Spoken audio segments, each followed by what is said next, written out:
Hello everybody, welcome to the importance of belonging, community versus support, and how to make it happen.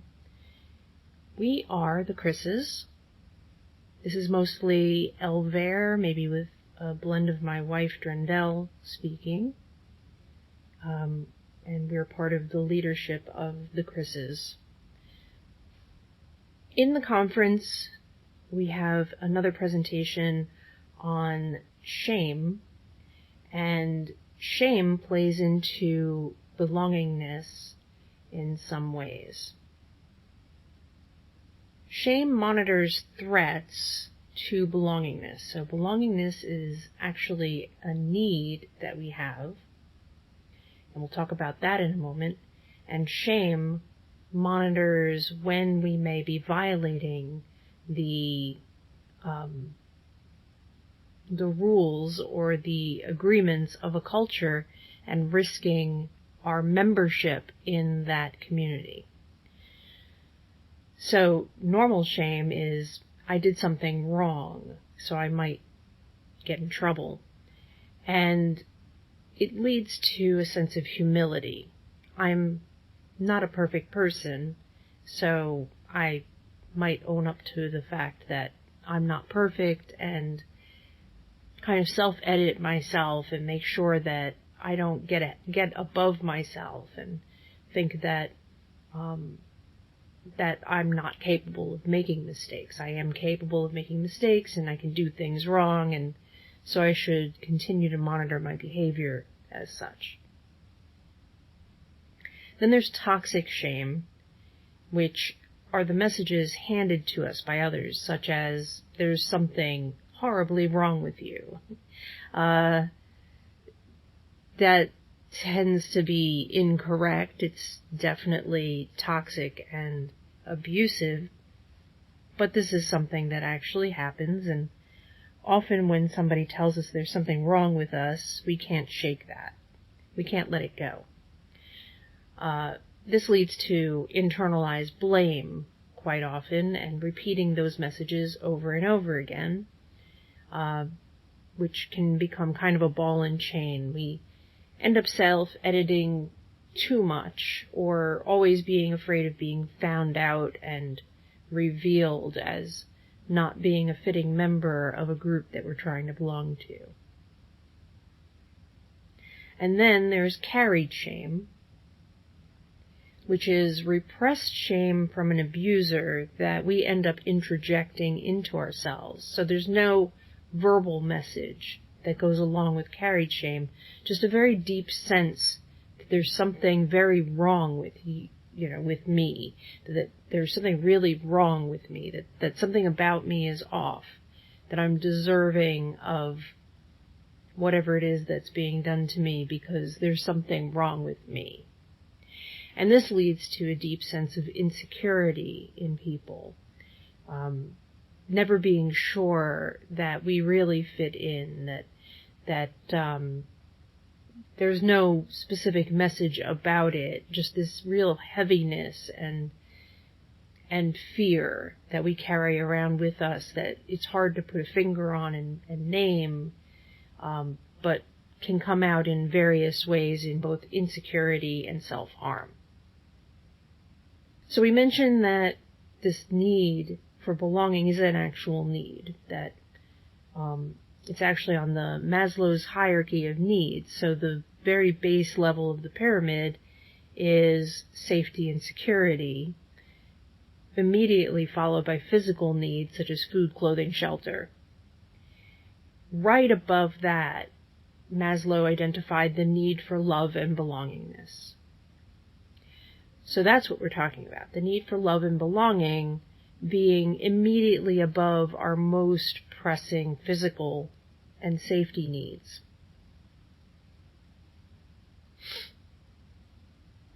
So humans are social creatures. We're born completely dependent. So unlike, let's say, a fawn who moments after being born can learn to stand and run, we are born with months and years of complete helplessness ahead of us, and dependent on our caregivers.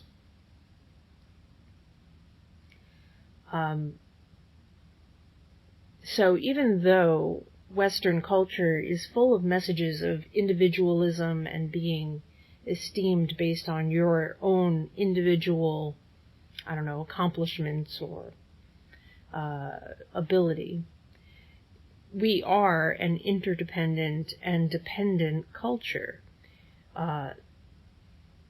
We're never really fully independent. We rely on people for our basic needs, even if we don't know those people, such as food and who's, monitoring the power plant that gives us the electricity to have the devices that we're even listening to this presentation on. We probably don't know those people. But we're still dependent on them, the people that keep the lights on and keep the food coming and so on. So even when we belong to a large group, and we have an illusion of belonging to a bigger culture or society, we still need to be seen and heard and witnessed and known as our authentic selves. Now, this isn't about introverts versus extroverts. That's kind of a spoon issue. Being with too many people is very spoon draining for an introvert, where extroverts get more recharge or spoon replenishment from being around people. This is about actual intimacy, about the need for love and belonging. So we're not talking about crowds or parties or events. We're talking about actually being seen and witnessed, even if it's one-on-one. We all have this need to belong to a group of some kind and to be seen and known. So how do we get those needs met, the need for belonging? We have, in the 21st century, two major ways, and I think this has become very obvious with the pandemic, that we have two major ways of participating in some kind of experiences where we can be seen and witnessed, basically. So we have in-person relationships, and whether we can be authentic with people will depend on whether we are in or out of the closet with them as who we really are, and how many of us in our system feel comfortable being seen and witnessed by those specific people. So in many cases, it's not what we want or what we need that dictates whether we feel comfortable in that relationship and whether we can reveal ourselves in that relationship. It's much more about how we're received by the other person that dictates how authentic we get to be with them. And so we hear many times about people talking about coming out to people who knew them before they were aware they were plural or DID. They'll come out, and how they're received can make or break that relationship. So we have these in-person relationships, some of them established before we knew, some of them after, but we have in-person as a venue, if you will. And then we also have the online plural and DID community. And in-person includes if we go to a conference, for example, where online, of course, is, we depend on these electrons to facilitate our participation in this community. And again, even in the online community, we get this difference in whether we get to be out or not, and how authentic we get to be in those relationships as well. So whether or not we're actually being seen, heard, and accepted as who we are depends on the reception of others, how welcoming they are, how inclusive they are. Do they accept what we tell them? Do they believe us? Are they interested? Do they respect what they're hearing? Do they just accept it and continue on in our relationship with them? A lot of what we're talking about in this particular session is coming from our work in the Building Community course that we have. Actually, a lot of our work altogether is about building community, but it's usually building internal community. And today we're taking the time to talk about building external community. But a lot of our research about building internal community came from paying attention to reading about, studying up on building external community, including things that we learned in organizational psychology in school, and things we were learning in reading the culture code, or a bunch of different materials. So this is based on our studying external systems, organizations and communities and business culture and so on, for the purposes of how can external community inform how we build internal community. And now we're taking this again from internal community building to external community building within the plural community. So in terms of our course, we suggest to students of the course that they work on having a welcoming system, so that their system welcomes new members as they pop up, as they become aware of them, and basically meet them where they are. So when you're onboarding new headmates, when you're helping a trauma holder go from the there and then to the here and now, building a welcoming culture, saying, hi, how are you? Thank you for coming and joining us, taking them under wing, helping them learn the ropes and introducing them to the system agreements and so on, and having some kind of a process of onboarding headmates. Greeting them with curiosity instead of judgment is a big one. Being very compassionate, having gratitude towards them for the things that they have done for your system. Maybe providing mentors or a buddy system to help them along in, not making too many mistakes. Like if somebody takes them under wing and shows them around and, hey, here's the cafeteria and here's the library, and brings them around and introduces them to other members of the system and so on. And working on trust with those new system members as soon as possible. So being more trustworthy, your own integrity as a system member, and being proactive to, let's say, not cause any shame issues, for example, like not criticizing them and not calling them weird names that are shaming and so on. Other important things in a welcoming system would be role models, like being a good role model towards other system members, monitoring your own integrity, and actions speak louder than words kind of stuff. So behaving well towards others in your system, not just saying like, oh yes, we really respect people in the system. Actually showing it.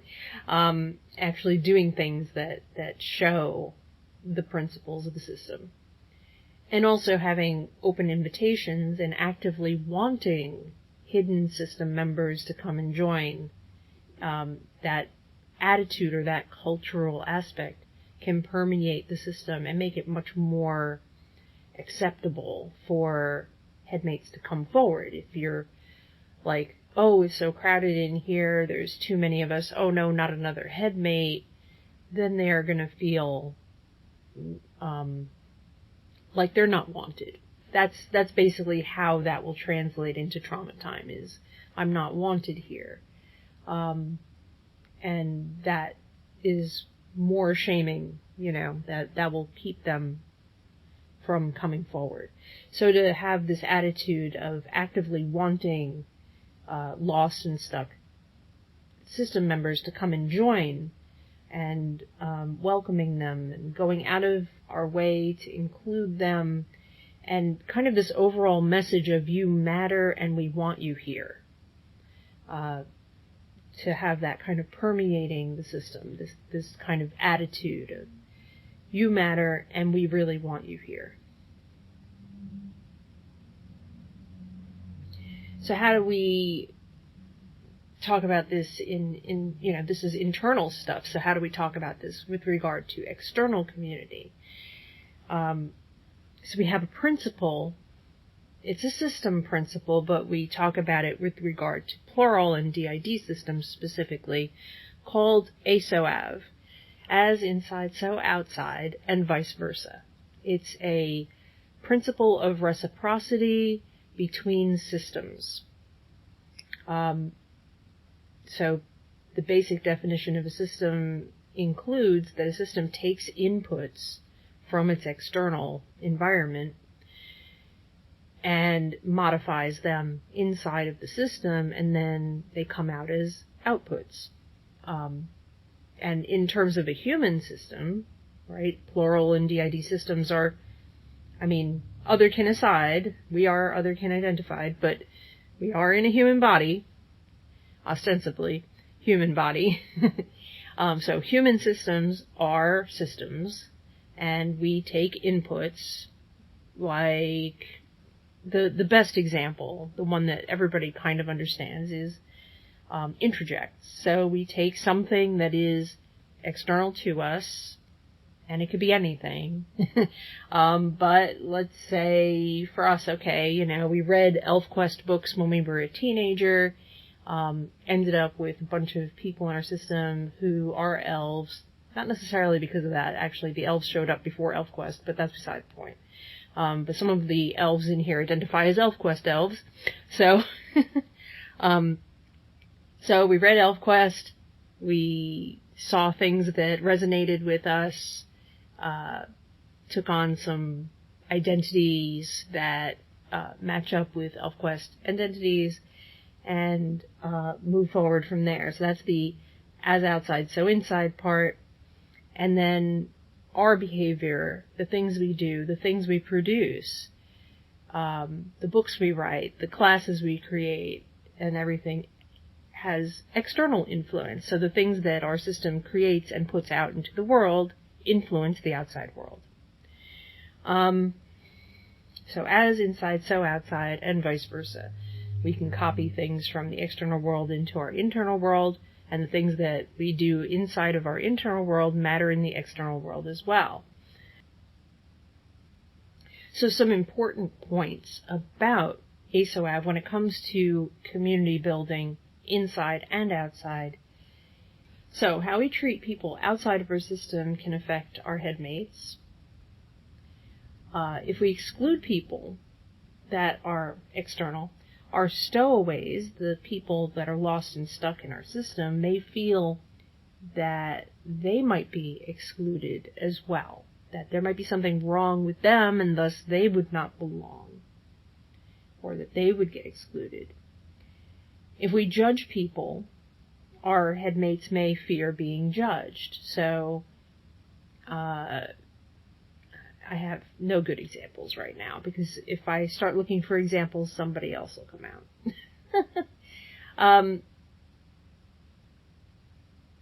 So if we run around judging people, people inside our system may fear being judged. If we exclude people external to us, then we may be accidentally excluding headmates that we don't even know yet. So when we say bad things about certain types of plurals, we never know when we might find one of those inside of our own system. Because of ASOAV, the things that we surround ourselves with really matter. The types of communities that we put ourselves in, the types of people we think are okay to hang out with, can make a big difference in what's happening internally as well. So if our family is toxic, that's going to be very triggering. for people within our system. But if we choose to be within a toxic community, and we're watching people fight, we're seeing people being exiled, we're watching them judge each other, people are nitpicking at each other or shaming each other, it's going to scare the shit out of our system. So we're going to end up with headmates, trauma holders, shame holders, and so on, who are afraid to speak up in the group because they're going to be afraid of getting that same repercussion that they're witnessing somebody else in the group going through. So you end up sometimes being in a type of community or group where you're afraid to even speak up, because if you say something wrong, then you may get repercussions that you're witnessing other people getting. So you end up becoming more of like a silent member of the group, afraid to speak up because you're so cowed, you're so pre-shamed, that now you've been silenced. You've been silenced by the witnessing of the crappy attitudes going on around you, and you don't want to chance being exiled or pushed out of the group. You know, you're still quote unquote belong because you're still in the group as a member and you're getting some benefit from it. But you're so afraid of being shamed and exiled and pushed out and publicly humiliated and excluded, forcibly excluded, rather than self-exclusion, like you could just walk out and leave. But you're so afraid of losing what little good things you're getting from that group, or the illusion of belongingness that you're getting from that group, that you're putting up with a toxic group, basically.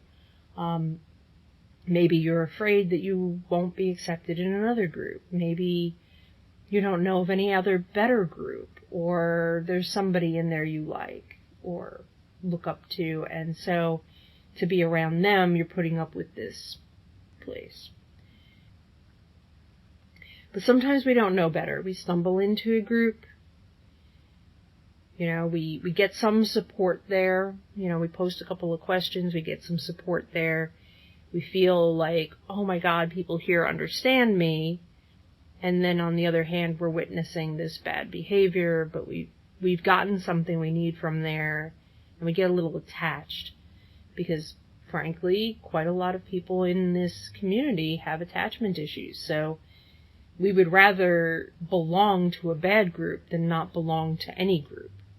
And we end up getting kind of stuck, not realizing that there's actually better places out there that foster more open communication and acceptance and inclusion, that don't berate members or exclude them for who they are or judge people and so on. You know, that we feel like we might never belong anywhere.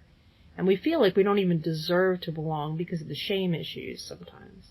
So we don't feel like we deserve a place where we can be authentic. Sometimes we get stuck. On a more cheery note.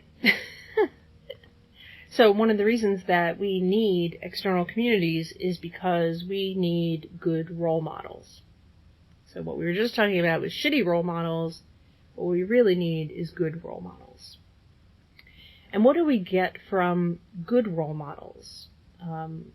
You know, a good external community, a good group that we can belong to. What kind of role modeling are we getting as a system from a well-run, leadershipful group, external group?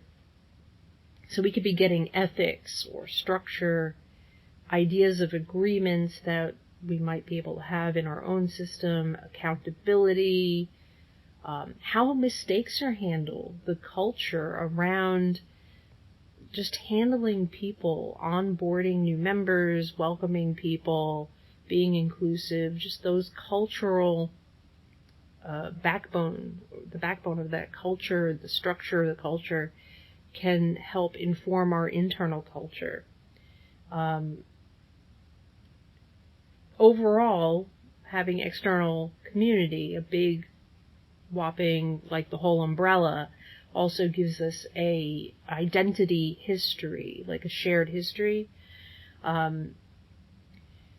We can have good leadership role models. Leadership is its own thing. We'll talk about it in a moment. Inclusivity, tolerance for mistakes. Okay, I mentioned that.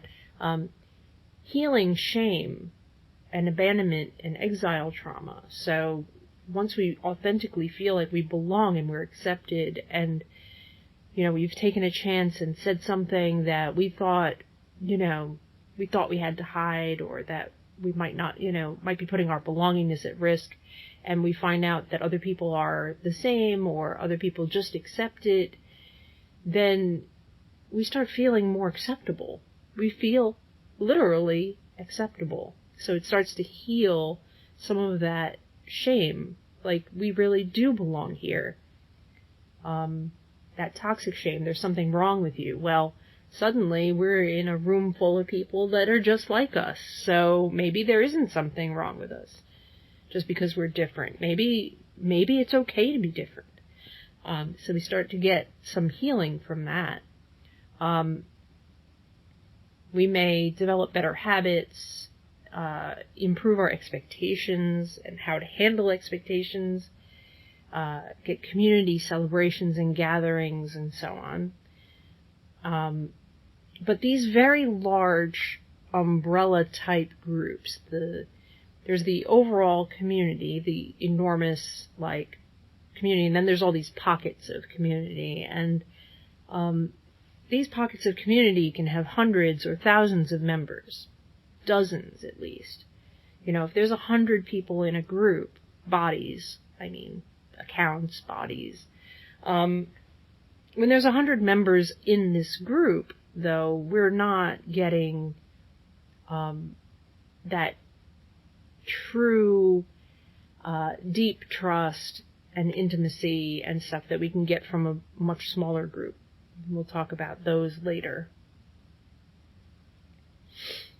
But these larger groups have a lot to give. They inform this big umbrella community, and there's a lot of division underneath the big umbrella of plural community, and that includes, whether they want to be included or not, it does include DID community stuff, and it includes ciscourse, and it includes all kinds of things underneath the huge umbrella of anybody who's many, being more than one.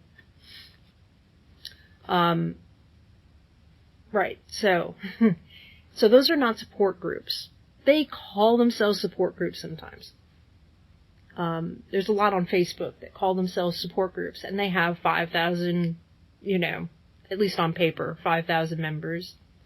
Not that that's that many active, participating accounts, but that's a lot. That's a lot of members, and no, you can't promise anybody that it's safe, and no, you cannot promise, no matter how much you screen, you can't promise that bad people don't get in, and so it's not a place for revealing your most intimate secrets, sharing the whole structure of your system, talking about your system kids, or specifics about your trauma, or what state you're in even sometimes.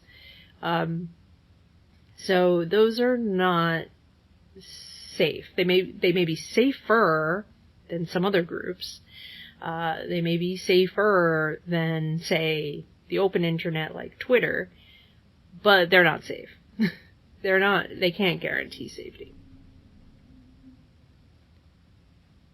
So at this point, we're going to have a sidebar, a little sidebar about leadership and role modeling, because these are very important concepts that go along with community. So leadership is what happens when somebody who's a community member steps up to take point on any kind of a risky undertaking. And that can be forming a quote-unquote support group, one of these larger communities, or it can be running a conference, or it can be writing a letter to the ISSDD, or whatever it is some kind of a risky undertaking, and somebody who decides, look, this thing's got to get done, and somebody's got to do it, and I guess I'm going to do it, and they get up and they do it. So those are situational leaders. They step up for however long until a task or a project is completed, and then they fade back into the general membership when the project or task is over. But some of these projects are long-term, such as building, say, a Facebook group.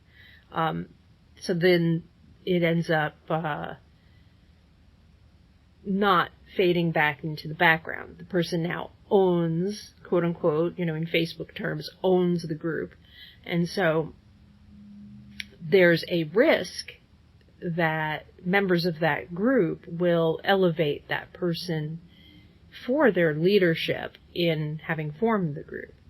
That this person might end up getting elevated. They actually have additional privileges over the other group members because Facebook gives them privileges, such as, well, you could just shut down the group, and you know who all the group members are, and you can set the rules, you can kick people out, you have privileges above and beyond those of the other group members. So, there's a potential risk that this person will either self-elevate or by way of the membership be elevated above the general membership and esteemed, granted social privileges that are above the agreements or the rules that apply to the other members of the group. So they're held to different standards of behavior and accountability and stuff like that. So they can be exempted from the repercussions or the guidelines, I guess, and any consequences of the group rules. So, for example, if somebody, curses out another group member, maybe they get a 24-hour, silence in the group or something, whatever the repercussions are that group members can do, like mute you for 24 hours. Nobody's going to do that to the owner of the group. Nobody has the privilege to do that to the owner of the group. I mean, maybe there's other moderators, but it's unlikely that they can institute a 24-hour ban on the owner of the group, right? Nor do the members call for it. They don't hold that quote-unquote leader to the same standards that they hold other members of the group. So this can lead to ego issues over the long term. I started this group, blah, blah, blah, blah, blah. If you don't like it, leave, and all those kinds of things. So there can be a lot of ego battles within any community. I mean, we're all human, we're all messed up people. We all have our issues, and we all make mistakes. So, this is just something to keep in mind when you see that a group leader isn't holding themselves to the same standards, when they're behaving against the rules for their own group, when they're being a hypocrite, basically. You got to think twice about whether or not you want to be in that group. So we talk about leadership without pedestals as kind of this principle that recognizes that all of our leaders are still also general members of the group in question and should be held to the same standards. Hard to do when a platform gives them actual, physical, real other privileges, but I think it's an important principle to consider. The person that pushed a button, they went so far out of their way as to push a button on Facebook and name a group and invite a couple of people to it, does not make them leadership quality. It doesn't make them better than the other people who choose to join the group as opposed to run the group. And, we could talk about, moderators and privileged members of the group that volunteer and spend their time doing things like monitoring each other's behavior and discussing problems and figuring out how to hold the community accountable and so on, and what privileges they get because of it and so on. That can get very complicated. But overall, those moderator members or facilitator members should still be held to the community standard. So their privilege should not be hypocritical, regarding the rules. They should not be able to abuse or misuse other privileges, just because they have a few extra buttons on the back end of a platform. Yeah. So some leaders, better leaders than the ones we were just talking about, some leaders choose to hold themselves to higher standards, but that should be their own choice. So here we get into other community dynamics that can be problematic. If they're esteemed for that choice by the membership, so it's like, they hold themselves to a higher standard, that starts leading to that pedestal elevation issue. Then the membership might start putting them on a pedestal. Oh, they are so good and godly and saintly and wonderful, and hold themselves to a higher standard. And once we put somebody on a pedestal, there's a chance that they will fall from grace. This has happened with, say, YouTube personalities. Just because somebody has taken the risk and chosen to be a leader in terms of putting themselves out there and risking stuff for the project of their YouTube channel, does not make them a perfect, better person than the next person. They are a person who is taking risks, and we can respect that. We can decide that is a likable or laudable trait, and we can choose to try to emulate that trait and make our own YouTube channel and whatever. But the fact of somebody putting themselves out there on YouTube does not make them a better or perfect or infallible or godly or whatever person.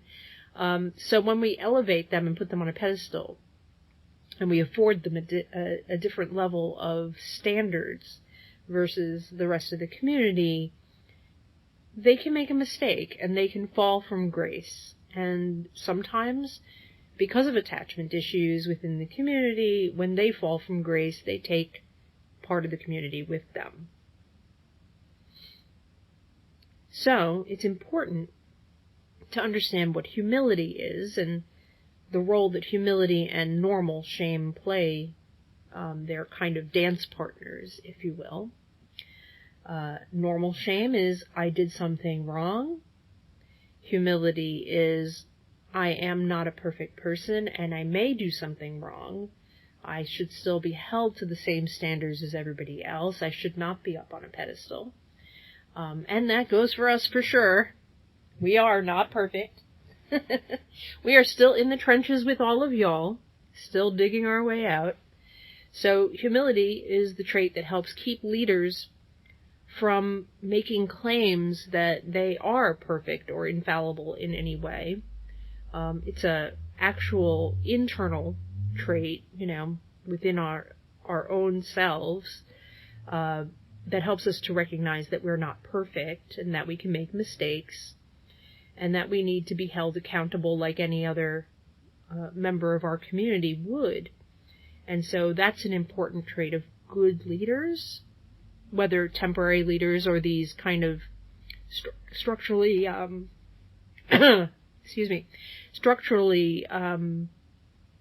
entrenched, I guess, leaders. The person that owns the Facebook group kind of gets structurally entrenched in this way. Same thing goes for Discord group owners and so on. Like, certain people just pushed a button and they get a little extra power because of it. So to balance that power of having, pushed extra buttons and having a little extra control on the back end of something, we also need to retain humility and understand that, well, even pushing that button might have been a mistake. I mean, we make mistakes all the time, right? So knowing and really internalizing that sometimes we do make mistakes, and sometimes it takes hindsight to realize when we do. In terms of the no pedestals leadership policy, we also talk about emulating traits, not people. So leaders, whether they pushed a button on the back of Facebook, they created a Discord group, they, started new terminology that you like, they run a YouTube channel, whatever it is, we can see these people because they've put themselves out there in some way. They become known as leadership material of some kind, and sometimes we see traits from them. They're a little more authentic or out there or something. So we might see something about them that we like, that it's like, if only I were brave enough to start a YouTube channel or whatever. So we may see these traits from these people and look up to them for something that they've done, but rather than looking up to them by elevating them on top of a pedestal, we can analyze what the traits are of that person that we would like to emulate. So the traits, not the person, that we would like to emulate. So I would love to be brave enough, and unfortunately have significant trauma around, but I would love to be brave enough to put my face out there on YouTube and talk to people straight through the camera right now and things like that. Unfortunately, there are other headmates in here who would have a meltdown if we did, so we're not going to do that. But someday maybe we will be able to emulate that trait. It's not that there's any one particular YouTuber that we're like, yes, that's who I want to be. I want to be like that person. It's, wow, that person has the trait of being able to put themselves out there, and I would like to have that trait too. Not to emulate that person, but to emulate that trait. So we think that role models are important, but that we should kind of go shopping with our role models and pick the traits that we like and emulate the traits rather than picking a person that we like and emulating the person. If that makes sense. So that's another thing that we can get from community, is we can kind of go shopping, if you will, for traits that we would like to emulate. Both in terms of the community itself and how we would like our internal community to be, but also on individual levels like, oh, we like this person's integrity. So, even if it turns out they're a lying son of a bitch, I would like to be, have that kind of level of integrity that they seem to have. So it's not pinned to the person, it's the trait. We have these larger quote-unquote support groups, say on Facebook. A lot of them call themselves support groups. So we have these larger support groups, hundreds, if not thousands of people in them. And they're great, okay? Don't get me wrong. I'm not saying anything about those support groups really needs to change. That's up to them if they want to, analyze their group agreements or whatever, and tweak things. That's all up to them. So we've got these great support groups, or quote-unquote support groups, these large support groups, community groups is what I'd like to call them. So we have these community groups, and they're lacking in intimacy and the level of trust that we can have in the membership. Because it kind of, in some ways, because there's so many people who are completely anonymous, they're non-participatory members of the group. And we tried to have a larger real support group, in that we have 50-ish, 50, 60. If it gets to 70, we start calling members again. But we have 50 to 60 people in a group on Facebook, and one of the rules of the group is participation. So we tried to have a group where even the quiet members at least, like things and raise their hand or ask questions or at least comment occasionally or something, so that there are no like non-participatory members. And it didn't work. Like, it's a very quiet group, so participation isn't very high anyway. So what we're talking about here is kind of emulating online or in-person support groups that we've run in the past. So actual support groups, special interest groups, support groups. So like we have facilitated by request in New York City and tri-state polyamory in New York City. We were a member of a lot of 12-step groups and so on. The more structured groups, such as a 12-step group, can have more members because they really have a strong culture behind how people participate, and they have the anonymity type of stuff built into their culture. So a 12-step group can actually be larger than what we're talking about, but I think for our community, a general guideline for the size of group we're talking about is no more than 20, keeping in mind that each of those bodies has many participants in it. That is quite large. 20 would be ridiculously large. So really, as a general rule, probably no more than 10. But it's not a hard and fast rule. So if it's 12, whatever. Taking into account that sometimes you'll have meetings and people can't make it to that specific meeting for whatever reason, the amount of time each member gets to participate and stuff during a meeting, or if it's something a little more, what do you want to call that? Time shifted, asynchronous, that it still doesn't end up snowballing into somebody coming back and there being 2,000 messages. Support groups. In this case, size matters. We're talking about something that's intimate, high trust, high contact, has a lot of turn-taking, and makes sure that each of the members gets heard, right? So then there's no lurking person in the group. Everybody gets their chance to speak to the group and be heard and seen. So the average might be 8 to 10 bodies for a group like that, because you really need to get to know each other to a degree. And that would be over time. It wouldn't be like, hey, we're going to immediately plunge in, share resumes, and head maps and stuff, and like, let's trust each other. But it would be, over time, building and building and building trust as it goes along. So maybe on the small side, it could be 3, 4 people. 2 is just, best friends. It's like, we're kind of friends. And can be very mutual and can be lovely and can do all of the same things. And we're talking about bodies, not people. But, 2 bodies. I mean, and really, since we're all plural anyway, 2 bodies is still an enormous community anyway, right? Or potentially enormous.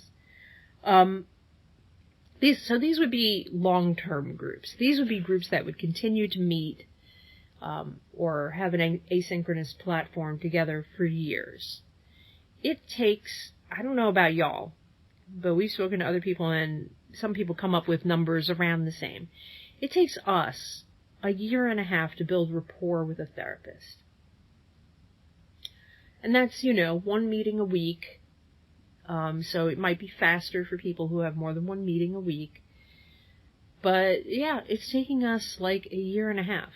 I know when we were inpatient and seeing our therapist between 5 to 7 days a week, depending on whether he was on call on weekends. So when he was on call, he'd come and visit, and we'd have a meeting on the weekend. So between 5 to 7 meetings a week with our therapist, it took 4 months.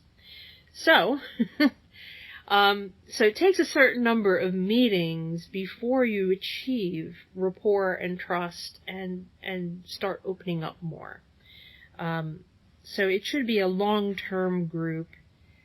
So being very picky about who's a member of that group, maybe getting recommendations or, I don't know, some kind of rapport or trust already built for a couple of people, like a friend's friend, and things like that, together in a small group, sometimes with an agenda.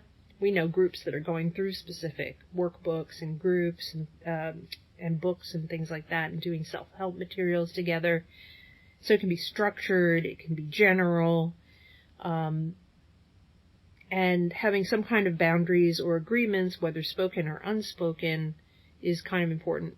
Probably leaning towards the spoken or written, only because some of us are neurodivergent and don't pick things up by osmosis, and having things written down can be very helpful.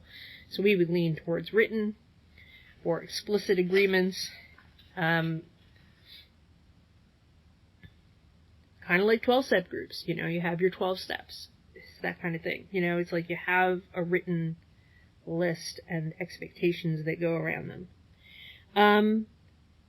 We would think that eventually, hopefully, that groups like this would build the level of trust they need to tolerate each other's mistakes, but also need to have boundaries and agreements that help prevent members getting enmeshed in each other.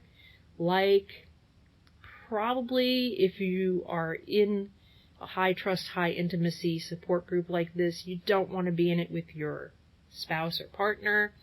And you probably don't want to date or become spouses or partners with anybody in that group with you. It would wreck the enmeshment and dynamics within the group. It's kind of delicate stuff.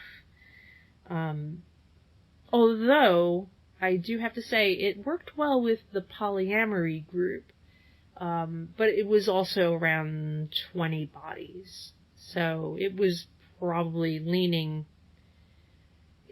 towards the outer edge of what we would call an intimate support group. So it was kind of getting more to a little too large for that level of intimacy. This was an in-person group in New York City, sorry. Oh, and we think that it's important for the trust in that type of a group, for this small, intimate group, for it to be inclusive and welcoming, because imagine how devastating it would be to be in this level of a support group for years, and then there's a headmate who comes forward in your system that you can't talk about, that you're ashamed of because that group won't accept them. So I'm just going to pull an idea out of my butt and say, like, what if that group is anti-robot headmates? Okay, it's not likely, right?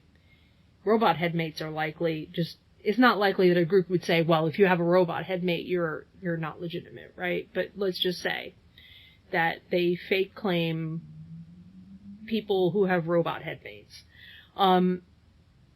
So the shame that would bring up for anybody who knew they had a robot headmate, or for a lost and stuck robot headmate who had not yet become co-conscious, they would not want to come out because they don't want to risk your belonging in this group. Or you would have to hide their nature from the group and not be able to trust it because you would feel like, this would become a criteria for you to be kicked out of the group. Because they had already expressed, prior to even possibly knowing about that headmate, or prior to trusting them enough to reveal the headmate, they're embarrassed for whatever reason. But now you can't, because they've already spoken up that people like that are persona non grata. They do not belong. They're outsiders. And so now you feel like if you are authentic and share about this, that you become persona non grata and you will be exiled. This is one of the big risks of exclusion throughout the community, is it is actually a feature, it's a feature of DID, it's a feature of plurality that we don't always know everybody in our system. So to say, if you are X, Y, and Z, you're not legitimate, that if your head count goes over X number, that you're not legitimate, any of those kinds of arguments end up becoming almost a poison within the community, because they keep us from getting to know ourselves or keep us from being able to admit. So it keeps us shamed because we have to hide part of ourselves, a totally legitimate part of ourselves that we're afraid are going to cause us to lose support. So it ends up being a continuation of shame cycles from childhood that are being pushed on us by the support systems we ourselves as a community are putting into place. So it's like, where are these messages even getting into our community from? I sometimes wonder if somebody is doing it deliberately to undermine our community as a whole, to undermine the whole umbrella by putting these shame messages into our community, perpetuating the shame in our community and causing us to have this infighting. Is it coming from people who are legitimate community members who are externalizing their shame back to ASOAV, right? They have shame about who they might be, so now they're putting that shame on others. Or is it coming from external actors who want to undermine our community? Or both. I mean, it's possible that external actors see somebody freaking out and externalizing these shame messages, and then they just feed into it. They're like, oh, that's great. I want to go over there and poke that bear and make that, let's make that a thing that divides the community and undermines people in the community and poisons the well, if you will. So whether it's just certain people's insecurities coming out and causing ripples in the community, or it's people poking at the shame that undermines people within the community, I'm not sure it matters. We need to give voice to that shame and point it out and say, hey, it's not okay to be shaming community members this way. It's like we're pre-shaming people before they even come out of the closet.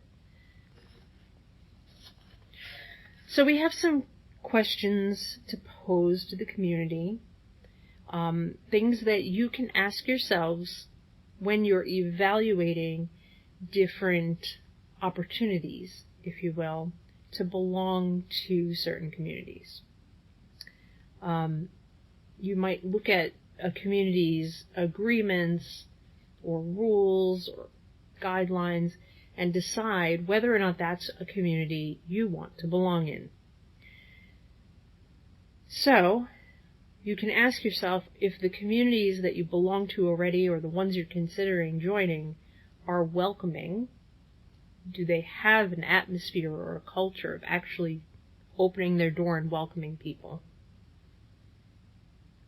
Do the group agreements promote progress and healing, or do they hold people back in and of themselves? This is before you even get in the group. But are there policies in place that will prevent the membership from making progress or healing? What are the actual membership criteria So are the guidelines about the group members' behavior, or are the guidelines about the demographics of the group, like who belongs and who doesn't? So are they about who you are, or are they about what you do? And to decide whether or not you want to be a member of a group that is excluding or including certain people, if you will.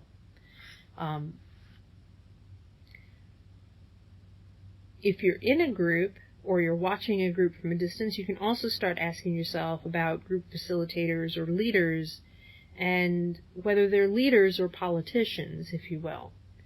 Are they grandstanding? Are they making big speeches? Are they holding themselves, to different standards than they are the other members of the community?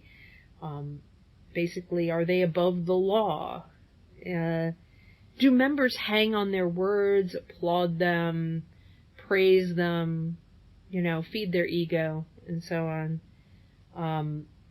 And do members call them out on bad behavior, and how do people in the group and the leader itself react to that? Like, we've criticized a group owner and gotten a pile-on of, people calling us out on calling them out, and other moderators yelling at us, and eventually getting kicked out of the group because we criticized their leader. How do group members talk about people who are different than them? Like, what kind of conversations are going on in that group? How are they talking about people that are different than them, or, because one day, some part of your brain is going to be cataloging these things and saying, one day they may be talking about me that way. Checking who's shunned or pushed out, exiled from the group, why. Like, when somebody has been removed from a group, what was it for? Did they actually do something wrong? Or did they share something about themselves, about who they are, that was unacceptable? Are people being fake claimed in that group at all in the first place, or especially based on their subjective experiences of plurality? Never a good sign. And consider that if you witness somebody being exiled from a group, basically for any reason, but if they're being publicly humiliated and exiled, that's also a potential retraumatization for your system. So those of us who have been exiled from social groups may have additional trauma and stuff around those issues. That's us. We raise our hand. We're talking about ourselves there. We do not like groups that are exclusive and fake claiming and so on, because we've been, as a kid, exiled from social situations. Also, another thing to consider when you're thinking about the communities you belong to now: are you proud of the communities that you belong to, and how they handle adversity and membership issues? Do you like how they're handling it? If you were in the other person's shoes and they were handling something you said or did that way, would you be okay? Are they taking care of that person, or are they being, vindictive? Or, it's like one thing if somebody is quietly, removed from a group and you hope that it was handled in a nice way. It's another thing if it's handled publicly, in the group, openly, with yelling from the moderators or leaders of the group. Very, very different. So consider, if you see things like that in the open in the group, that may not be a very healthy sign. And that one day it could be you. Sorry to say, just a fact of life.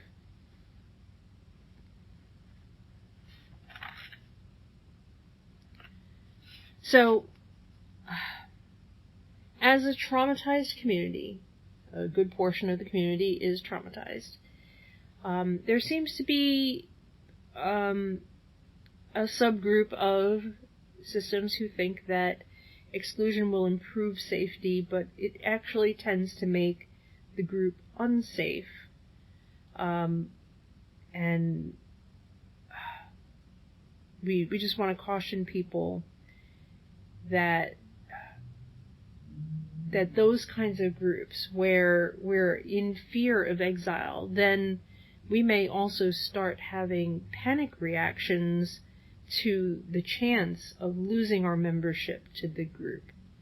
Belongingness is such an important need that sometimes even considering losing our membership in a group, no matter how toxic the group is a panic-worthy situation. So we may react by fawning on the leaders in the hope that we will gain enough favor to never be exiled. So on top of the putting people on pedestal issue and so on, there's also how we react when a strong leader in a group is also abusive, and what we might do in a reflexive response, and how we might be actually on some level reenacting some of our own past trauma by remaining a member of a toxic group. So, just to put that on the table right there, and we will leave that right there. And I think, basically, at this point, I am done, because it's a little over the time that I wanted it to be, and I want to just leave everybody with the thought that y'all are important, y'all matter, you really deserve a place you can be yourselves and feel safe and not have to pander to anyone, not have to kiss butt or brown nose, and not have to fall over yourselves to remain a member in good standing of any group that you're in, and that you deserve spaces that are safe, where you can authentically be yourselves, where people know your name, and when you walk in the room, they go, Norm! Like cheers. We all deserve to have safe spaces where we really belong, and where we can be authentic and real and known and seen and witnessed and cherished and welcomed and included. That said, we are the Crisses. This has been Elvire with some Budinsky from Buck and my wife, Drendel, and possibly others. And we really wish that everybody has a wonderful weekend. Enjoy your conference. And please, please, please, whatever you do, take amazing care of each other. Take great care of yourselves. Have a great day.